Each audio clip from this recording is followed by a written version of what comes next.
Gusto mo din ba maging isang content creator pero pakiramdam mo kulang ka sa gamit, resources at kalman? Ayan mong sabihin ko sa iyo ang mga steps. Sa mundo ng content creation, hindi kailangan maging kompleto ang lahat bago ka magsimula.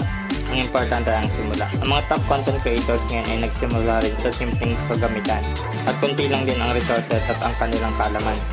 Ang pagiging mapamaraan at pagiging matikain na may kasamang pagsisikap na malagdagan ng kanilang kaalaman.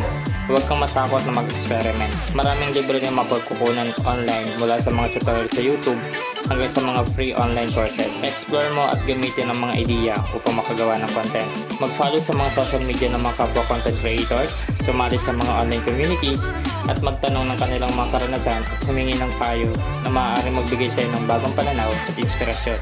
Ang pinakamalaga, huwag mawala ng pag-asa kahit gaano pa kaliit ang resulta ng iyong ginawa. Ang dedikasyon mo ay maaaring maging susi para ikaw ay maging ganap na content creator.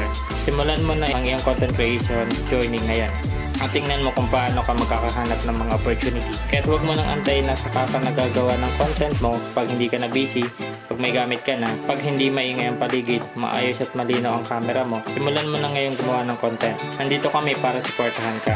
Niimbitahan kita na sumali sa Facebook group namin, Passionate Creators Community. Ilagay mo lang ang Joven Alerta para makapasok.